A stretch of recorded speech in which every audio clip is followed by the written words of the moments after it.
तो hello good morning मित्रांनो, कसे आहात? अपेक्षा करतो की भाई सगळे मजेत असेल. भाऊ, रात्री आम्ही नाही का राजेशचं उगली राजेश नाही का, त्याच्या ॲक्च्युली मित्राच्या घरी थांबलो होतो. त्याचं नाव आहे ओमकार भाई. मस्त आहे भाई, काय स्टे झाला एकदम सुंदर भाई. म्हणजे सगळं भेटलं, मस्त लोकल फूड. आणि मावशीने काय जेवण बनवलं होतं यार, एक नंबर जेवण होता. म्हणजे 3 टाईपचे फिश खाल्ले आम्ही भाई. सगळे फिश एक नंबर होत्या. म्हणजे मसाला बिसाला भाई एकदम लोकल नाही का, ऑथेंटिक. आणि भारी वाटलं नाही का खाली ते येऊन. कारण असं वाटलं की आलोय ना कुठंतरी, लोकल फिरत होतो, लोकल घरात थांबलो. खूप छान वाटलं. असं वाटलं की ॲक्च्युअलमध्ये आपण लोकल जो कल्चर आहे त्याला एक्सप्लोअर केलं. खूप छान वाटलं. तर गायज, आपण आज मालवणसाठी निघणार आहोत. आता त्याच्या आधी नाही का, मग ओमकार भाईनं आपल्याला थोडी लोकेशन दाखवणार आहे. मी ओमकार भाईला पण दाखवतो थोड्या वेळात व्हिडिओत. तर भाई, काल खूप छान वाटलं इथं लोकल कल्चर एक्सप्लोअर करायला, फूड टेस्ट करायला. खूप छान नाईट गेली. सो चला, आपण आता निघूया. आपण थोडे 2-3 लोकेशन्स आहे ते थोडा व्हिजिट करू, बघू. हे बघा, हा हा ओमकार भाई आहे, ओ बुल्सवाले.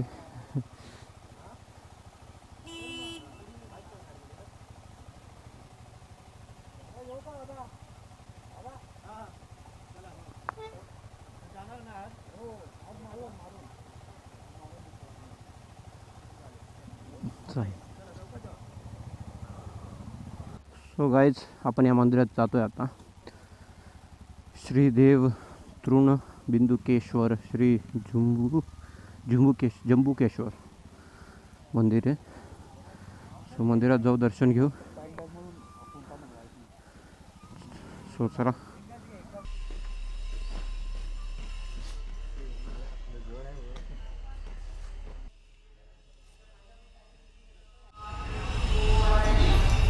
तर मित्रांनो, हा जो मंदिर आहे ना, असं म्हणतात की, म्हणजे ओमकार भाऊ सांगत होते की इथले जे देवता आहे ते ना त्याचे रे आपले पूर्ण रत्नागिरीचे रक्षण करतात म्हणे.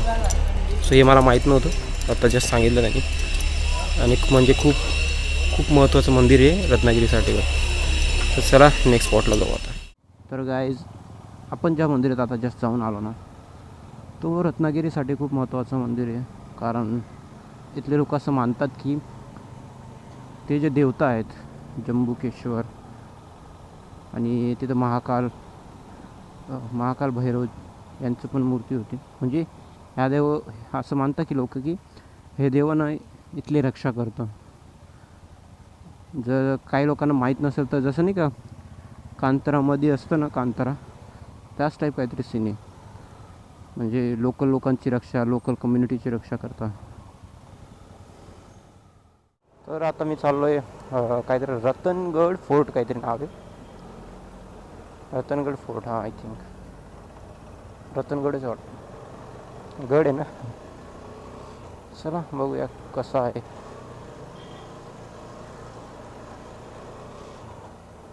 कारण आता एवढं बघून नाही का, मालवणला पण निघायचं आहे.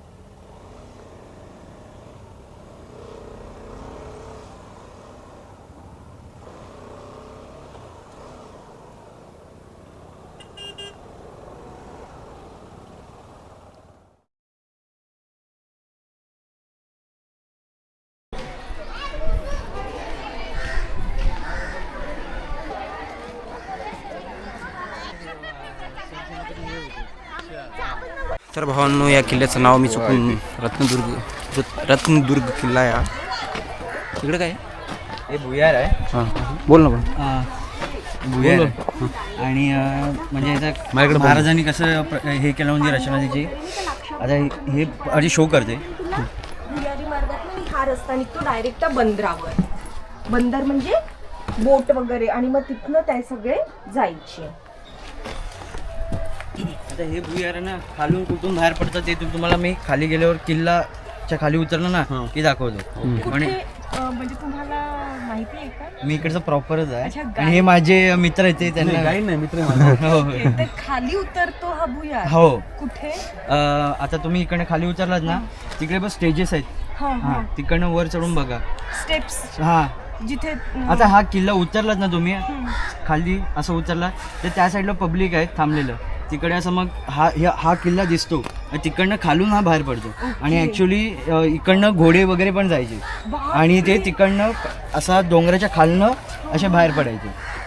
पण ते काही कालांतराने कसं झालं, पाणी वगैरे ते जाऊन वगैरे बुजल्या गेले. आणि इकडे पण खूप सारे गेले होते संशोधन वगैरे करायला, पण पुन्हा ते आले नाही. कारण की ते सफोकेशन वगैरे त्याने ते डेट झाली वगैरे, त्यामुळे ते बंद केलेलं. थँक्यू. एक नंबर भाई, काय इन्फॉर्मेशन दिली आहे, एकदम सॉलिड. तर बघा यार, आता मग ते पूर्ण रस्ता क्लिअर आहे की बंद झालेला? बंदच. अरे इकडे गेले होते म्हणजे इंग्रज वगैरे, म्हणजे इंग्रज म्हणतोय सॉरी, फॉरेनर्स वगैरे आले होते जे ट्रेकिंग वगैरे करतात ना वगैरे, पण ते रिटर्न आलेच नाही वरती. काय बात करतो? हां म्हणजे मध्येच त्यांचा हां डेड बॉडी मध्येच का नाही. हां, कसे येणार, कोण जाणार तरी कोण? सही आहे भाई. बघा यार, आपला इतिहास किती खालनं बाहेर पडते, मस्त तिकडनं आहे. आपण जाऊ शकतो. मिस्ट्री किती आहे. पण तिकडे भरती छान आहे. जेव्हा कमी म्हणजे असते पाण्याला तेव्हा ते फक्त जेव्हा अशा लोकेशनमध्ये येतो तर हे ॲक्च्युली आपल्यासाठी पास्टमध्ये घेऊन जातं नाही काय, हे जे लोकेशन्स आहे, हे हिस्ट्री आहे. म्हणजे वेळ तिथं थांबून गेल्यासारखं वाटतं नाही काही, म्हणजे त्या काळातच असे लोकेशन जेव्हा आपण व्हिजिट करतो तर नाहीच. चला यार, व्ह्यू दाखवतो. इथून वरून खूप छान व्ह्यू दिसतो. ओमकार बोलत होता खूप छान व्ह्यू आहे. थोडासा तिथं कॅप्चर करू, बसू 2 मिनटं, मग जाऊ नेक्स्ट स्पॉटला. पण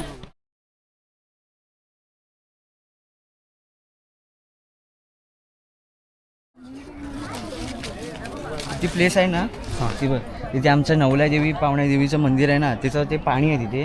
आता तो समुद्र आहे ना तिथे, आणि त्याच्यात 4 पावलावर आहे ना गोड्या पाण्याचा झर आहे तिकडं का? हां, समुद्राची. त्या वाघावळी आम्ही बोलतो. शिमग्याला आम्ही तिकडचं पाणी घेऊन येतो आणि ते देवीच्या ह्याच्यावर अर्पण करतो. तर गाईज, मला एक गोष्ट माहीत झाली जेव्हा मंदिरातून निघत होतो ना, तर एक बोर्ड वाचला, त्याच्यावर ना मला कोल्हापूर आणि रत्नागिरी हे नाव कसं पडलं ना ते समजलं नाही का, की काय आहे की जे कोल्हापूर आणि रत्नागिरीची जी जागा आहे, लोकेशन आहे ना, तिथं ना खूप आधी 2 राक्षस राहायचे म्हणे, ज्यांचं नाव, एकाचं नाव कोल्हासूर आणि एकाचं नाव रत्नासूर होतं. मग त्यांना मारण्यासाठीच आय थिंक महालक्ष्मी देवीने अवतार घेतला होता नाही का, म्हणजे सगळे देवांनी मिळून ते डिसिजन घेतला असं काहीतरी होतं. म्हणजे त्यांचं वध केल्यानंतर या लोकेशनचं नाव असं पडलं, कोल्हापूर आणि रत्नागिरी. अरे वाव, काय मस्त आहे भाई. मी येताना मला दिसलंच नाही.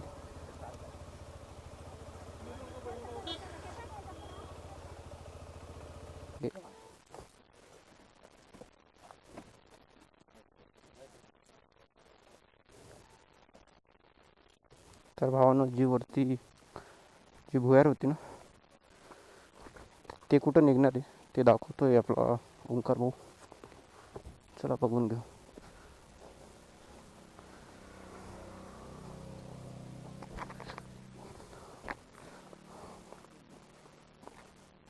अरे एवढी मोठी आहे.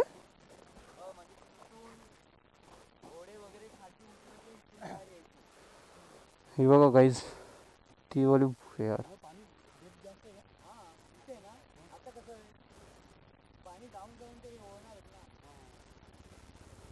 पहिले म्हणजे प्रॉपर रस्ता होता. आणि कसं आता मग नंतर हे पाणी जाऊन ना ती वरपर्यंत भुयार बुजली गेली. खालून पाणी जाऊन ना, हा रस्ता पहिल्यापासून असाच होता. महाराजांचा पुतळा.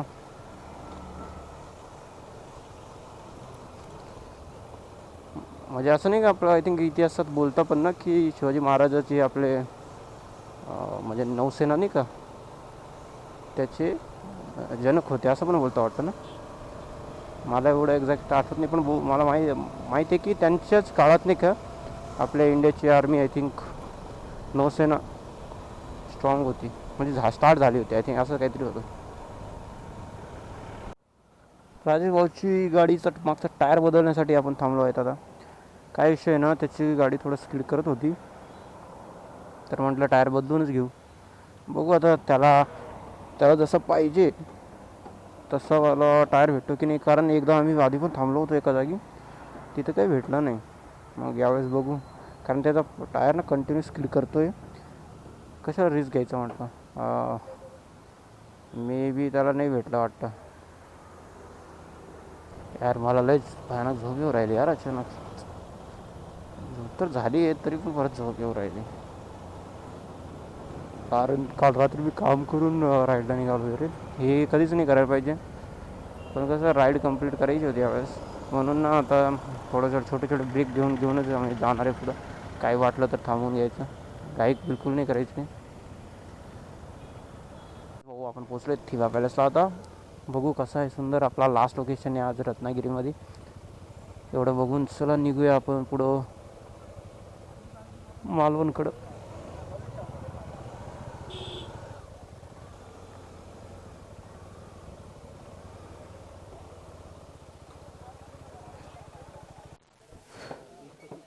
मला याचं एवढं माहित नाही, पण तुला एक सांगू काय, हा थिबा राजा होता. इंग्रजांनी त्याला पकडून आणलं नाही होतं आणि त्याच्या इथे स्टे केला आणि इथेच त्याचा मृत्यू झाला.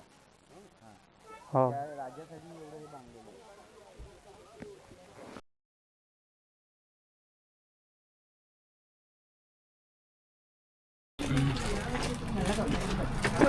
तू अक्षय पवार बादाम शेक पिऊ राहिला भाऊ. खूप जास्त म्हणजे डिहायड्रेशन होऊ राहिला, थोडा हायड्रेट हो आता.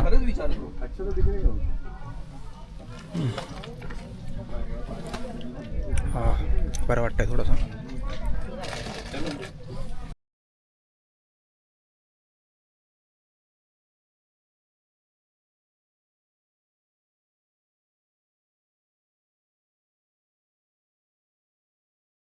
तर मित्रांनो आता मी चाललो आहे मालवणला आपल्या स्क्वॉडसोबत.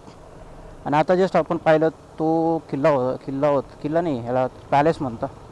काय आता थिबा पॅलेस. ओके हां, थिबा पॅलेस टाईप काहीतरी होतं ते. त्याच्यात विषय काय होता की जो म्यानमारचा राजा होता ना, त्याला ब्रिटिशांनी इथं पकडून ठेवलं होतं नाही का. आणि त्याला सोडून ना ते म्युझियम टाईप होतं. खूप काही गोष्टी होत्या जे आपल्या हिस्ट्रीमधल्या जे शिल्पकला आहे, पेंटिंग्स आहे, ते पण मध्ये ठेवले गेलं होतं. 10वी शताब्दी त्याच्या आधीच्या खूप सारे त्याचं ऐतिहासिक गोष्टी होत्या तिथं. मी काय फोटो आणि व्हिडिओ नाही कॅप्चर केला, कारण अलाउड नव्हतं. आणि ते ना व्हिडिओमध्ये बघण्यापेक्षा ना ते इथं येऊन बघितलेलं जास्त चांगलं असतं. कारण आहे तो जो म्हणजे डोळ्यांनी पाहिलेली गोष्ट ना, कधी पण असं व्हिडिओजमध्ये ते अनुभवणं खूप डिफरंट आहे नाही का, दोन्ही गोष्टींमध्ये डिफरन्स. सॉरी या. सो चला आपल्याला आता इथून मालवणला निघायचं आहे आणि मालवणला आपलं आता इथून 140 किलोमीटर दाखवू राहिले. तर 5:45 आपण पोचू असं दाखवत आहे. पण आपलं टार्गेट आहे 6:30पर्यंत पोचायचं, म्हणजे 6:30ला एक्झॅक्टली हॉटेलमध्ये पाहिजे नाही का, आपण चेक इन करून घेऊ असं टार्गेट आहे. सो जाऊ आरामात, काही घाई नाही करायचं, एकदम आरामात जाऊ गाईज. अपेक्षा करतो की माझं आवाज तुम्हाला क्लिअर येत असेल आणि माझी मराठी पण ठीकठाक असेल. कारण कसं आहे ना, आपण रेग्युलर जी मराठी बोलतो आणि जे कॅमेऱ्यासमोर बोलतो त्याच्यात एक अंतर असतो. त्याच्यामुळं ना थोडंसं ना विचार करून बोलावं लागतं. कारण मी नॉर्मल जेव्हा बोलतो तर मी दर दुसऱ्या लाईनमध्ये 120 असते. मग दोन्हीमध्ये कसं ते कसं डायरेक्ट स्ट्रेट होऊन जातं. मग आपण आता व्हिडिओमध्ये असं नाही चालत ना, खूप सारे वेगवेगळ्या टाईपची ऑडियन्स असते, कधी फॅमिलीज बघतात, तर चांगलं नाही वाटत, कारण आपण चांगले पोरं आहे. सो चला आता.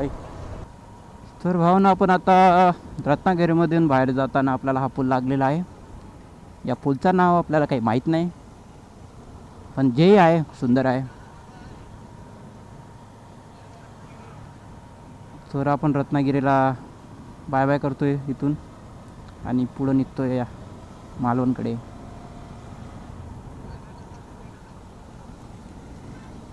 जा ना. पुढे जा राजू. तर राजूबाईंनी इथं बाय बाय केला आहे. खूप छान व्हिडिओ आला आहे भाई. काय मित्रांनो, काय एक सांगू का, माझ्या कानात एवढं सुंदर एक गाणं वाजू राहिलं आणि व्ह्यू एवढं सुंदर आहे ना भाई. डायरेक्ट काय सांगू तुम्हाला मी, म्हणजे नाही का ते काही गोष्टी ना वर्ड्समध्ये एक्सप्लेन नाही करता येत, फक्त फील करता येतं. तो अनुभव करतोय मी नाही का सध्या. कारण तो नैनो के घाट ले जा, तो गाणं नाही का, तो वाला वाजतोय.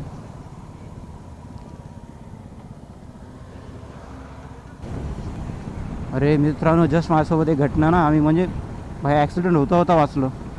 विषय काय झाला, आम्ही एकदम नॉर्मल या स्पीडने चाललो होतो.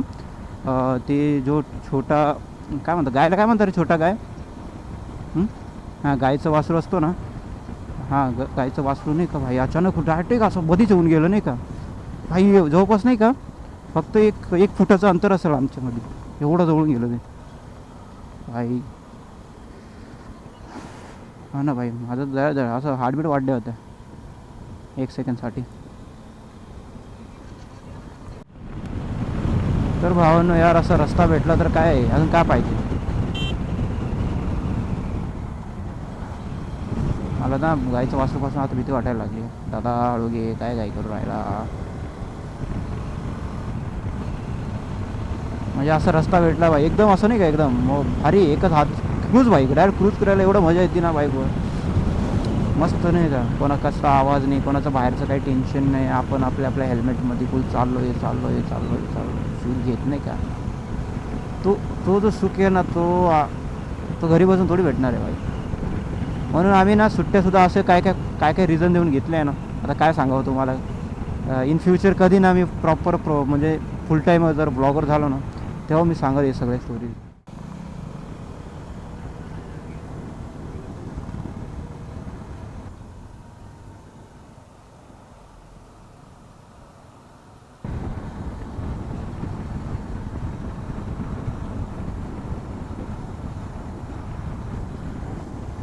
काय खरं व्ह्यू यार, खरं भाई. कोकण म्हणजे कोकण आहे यार.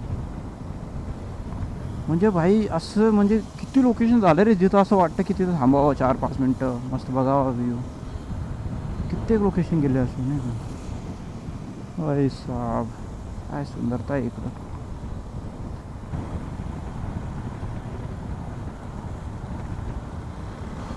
भावांनो, मागच्या जवळपास मी 1 तासापासून कंटिन्युअसली राईड करू राहिलो.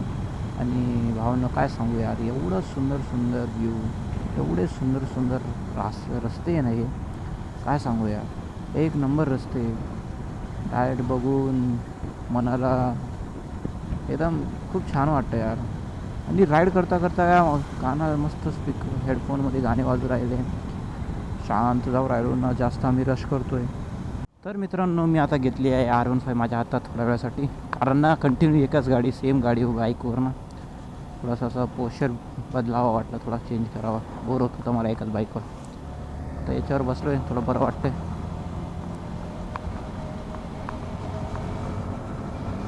काय म्हण रे, माझी गाडीच मला आवडते, काय माहिती कसं काय.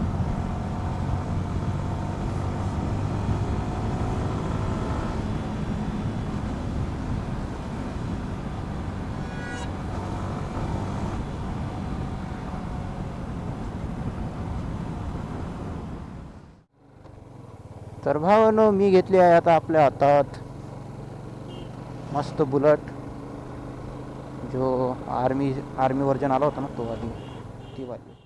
सो फायनली गाईज, आम्ही पोचलो एक काय म्हणता मालवणला. आणि हा आय थिंक चिवला नाव आहे, चिवला काहीतरी. तर इथं आता रूम शोधतो आहे आम्ही, रूम वगैरे बघू. स्टे भेटल्यानंतर फ्रेश वगैरे होऊन थोडं बाहेर यावं वाटतं आहे. थोडा वेळ बसू इथं, भेटले पाहिजे. कारण नाही का, एक तर सीझन चालू आहे ना, खूप सारे हॉटेल्स रूम सगळ्यांना फुल होऊन गेलेले आहे नाही का, मोस्टली ऑनलाईन बुकिंगमुळं. मग बघू काय होतं आता.